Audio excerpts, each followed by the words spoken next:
अगर आपको अपने पढ़ाई या काम में आलस या मोटिवेशन की कमी महसूस होती है तो इस वीडियो के अंत तक मेरे साथ बने रहें। आज मैं आपके साथ 6 ताकतवर जापानी तकनीकें साझा करने जा रहा हूं जो आपको आलस को सफलता में बदलने में मदद करेंगी और आपके लक्ष्यों के प्रति आपके नजरिए को पूरी तरह से बदल देंगी। हम सब जानते हैं कि जापान एक ऐसा देश है जिसने दुनिया के सबसे बड़े प्राकृतिक आपदाओं और युद्ध की बर्बादी का सामना किया है, जैसे भयानक सुनामी और द्वितीय विश्व युद्ध के दौरान परमाणु बम का हमला। फिर भी इन मुश्किलों के बावजूद जापान आज दुनिया के सबसे विकसित और आर्थिक रूप से मजबूत देशों में से एक है। लेकिन जापान बार बार गिरकर भी कैसे उठ खड़ा होता है? इसका जवाब है वहां के लोगों का अनुशासन और मेहनत। वे इतने फोकस्ड और एक्टिव होते हैं कि शायद ही आप उन्हें समय बर्बाद करते हुए देखेंगे। लेकिन जापानी लोग इतने अनुशासित कैसे रहते हैं? इसका रहस्य छिपा है 4 विशेष तकनीकों में जो उनके जीवन में अनुशासन, सफलता और संतुष्टि लाती हैं।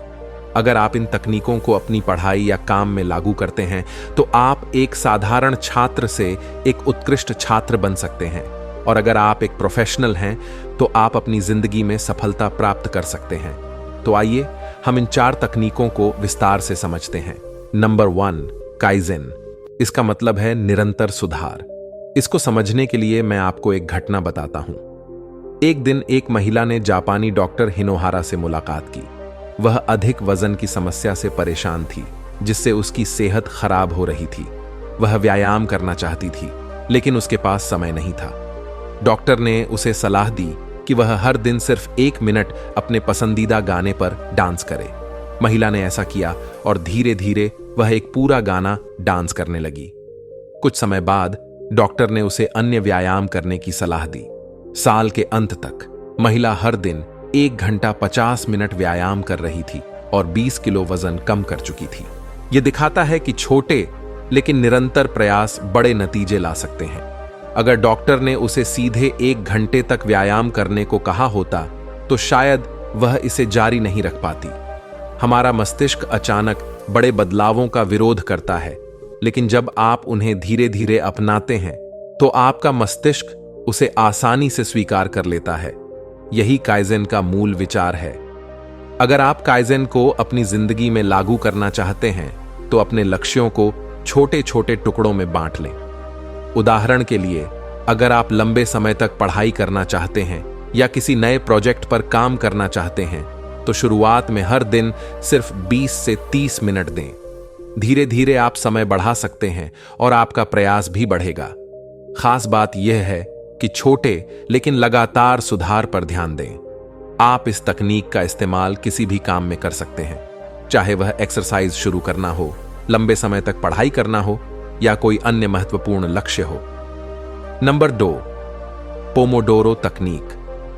पोमोडोरो तकनीक एक सरल तरीका है फोकस को बढ़ाने के लिए। इसमें काम को 25 मिनट के सत्रों में बांटा जाता है, जिसके बाद 5 मिनट का ब्रेक लिया जाता है। 4 सत्रों के बाद आपको 15 से 20 मिनट का लंबा ब्रेक लेना होता है। यह तकनीक आपको ज्यादा देर तक काम करने से थकान या आलस्य से बचाती है। उदाहरण के लिए, अगर आप बिना रुके पढ़ाई या काम करते हैं तो आपको नींद आ सकती है या ध्यान भटक सकता है। लेकिन पोमोडोरो तकनीक से छोटे छोटे ब्रेक लेने से आपका ध्यान केंद्रित रहता है और आप मोटिवेटेड रहते हैं। यह विधि उन छात्रों के लिए बहुत उपयोगी है जो लंबे समय तक पढ़ाई करने में संघर्ष करते हैं। छोटे छोटे ध्यान केंद्रित सत्रों के साथ वे थके बिना ज्यादा समय तक पढ़ सकते हैं। और अगर आप एक कामकाजी व्यक्ति हैं तो आप इस तकनीक से अपने प्रोजेक्ट्स पर लगातार काम कर सकते हैं बिना बोर हुए। नंबर 3, काकू, जहां छोटे और धीरे धीरे सुधार पर ध्यान केंद्रित करता है। वहीं काकू एक ऐसी तकनीक है जो जल्दी परिणाम ला सकती है, लेकिन इसके लिए समस्या की गहरी समझ की जरूरत होती है। इस तकनीक में आप किसी समस्या के मुख्य कारण को समझने के लिए 5 व्हाइज तकनीक का इस्तेमाल करते हैं। उदाहरण के तौर पर, मान लीजिए आप पढ़ाई करते समय बार बार ध्यान भटकाते हैं। खुद से पूछें, मेरा ध्यान क्यों भटक रहा है? इसका जवाब हो सकता है, मैंने फोन देखना शुरू कर दिया। फिर दूसरा सवाल पूछें, मैंने फोन क्यों देखा? जवाब आ सकता है, मुझे इंस्टाग्राम से नोटिफिकेशन मिला। अब फिर से सवाल पूछें, मुझे नोटिफिकेशन क्यों मिला? जवाब हो सकता है क्योंकि मेरा फोन सामने रखा था। और फिर सवाल करें, फोन मेरे सामने क्यों रखा था? जवाब होगा क्योंकि मैं हमेशा फोन अपने पास रखता हूं। इस तरह से आप समझ सकते हैं कि आपका ध्यान भटकने का मुख्य कारण यह है कि आपका फोन पास में रखा था। अगली बार जब आप पढ़ाई या काम करने बैठें तो फोन को दूर रखें या उसे एरोप्लेन मोड में डालें। इस तरह से आप किसी भी समस्या का मूल कारण जानकर उसमें बदलाव कर सकते हैं।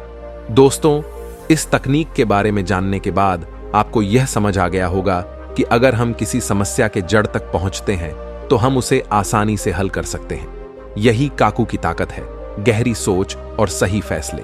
नंबर 4, 3S विधि। 3S तकनीक आपके आसपास के माहौल को व्यवस्थित कर आपको प्रेरित करने के लिए एक सरल प्रणाली है। मान लीजिए कि आप पढ़ाई कर रहे हैं और आपको एक पेन चाहिए, तो आपको उठकर उसे ढूंढना पड़ता है। लेकिन अगर आपका सारा सामान बिखरा हुआ हो तो पेन ढूंढने में काफी समय लग सकता है। इससे आपका ध्यान भटक सकता है और समय बर्बाद हो सकता है। इसलिए 3S विधि का पालन करें।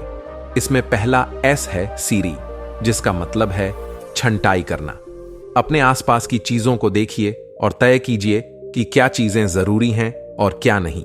जो चीजें अब उपयोग में नहीं हैं, उन्हें हटा दें। इससे आपका माहौल साफ और व्यवस्थित हो जाएगा। दूसरा S है सेइतोन, यानी वस्तुओं को सही जगह पर रखना। हर चीज को उसकी जरूरत के हिसाब से सही जगह पर रखें, ताकि जब भी आपको किसी चीज की जरूरत हो तो आप उसे बिना समय बर्बाद किए ढूंढ सकें। इससे आपका ध्यान भटके बिना आप अपनी पढ़ाई या काम कर सकते हैं। तीसरा S है सेइसो, जिसका मतलब है साफ सफाई। हमेशा अपने आसपास की जगह को साफ सुथरा रखें, चाहे आप घर पर हों या ऑफिस में। एक साफ माहौल आपको सकारात्मक और उत्साही बनाए रखता है, जिससे आप अधिक प्रभावी तरीके से काम कर सकते हैं। अगर आप एक छात्र हैं तो यह तरीका आपके लिए बहुत फायदेमंद हो सकता है। एक साफ और व्यवस्थित माहौल में बैठकर आप लंबे समय तक पढ़ाई कर सकते हैं। 3S विधि न केवल आपके समय और ऊर्जा की बचत करेगी, बल्कि आपकी उत्पादकता को भी बढ़ाएगी। दिन के आखिर में आप खुद ही अपने सबसे अच्छे दोस्त या सबसे बड़े दुश्मन होते हैं। आपके द्वारा किए गए फैसले यह तय करते हैं कि आप किस दिशा में जाएंगे। अगर आप अपने जीवन में अनुशासन और सफलता लाना चाहते हैं तो इन जापानी तकनीकों को अपनाइए। ये तकनीकें आपको आपकी मंजिल तक पहुंचने में मदद करेंगी। अगर आपको इस वीडियो का दूसरा भाग चाहिए तो कमेंट बॉक्स में जरूर बताएं। मैं अगले वीडियो में और भी जापानी तकनीकों के बारे में बताऊंगा जो आपके जीवन को बेहतर बना सकती हैं। साथ ही कमेंट बॉक्स में यह भी बताएं कि आप इनमें से कौन सी तकनीक पहले आजमाने जा रहे हैं। और अंत में, जैसा कि प्रसिद्ध चीनी दार्शनिक लाओ त्जू ने कहा था, 1000 मील की यात्रा एक छोटे कदम से शुरू होती है। तो आज ही पहला कदम उठाइए और सफलता की ओर अपने सफर की शुरुआत कीजिए। धन्यवाद।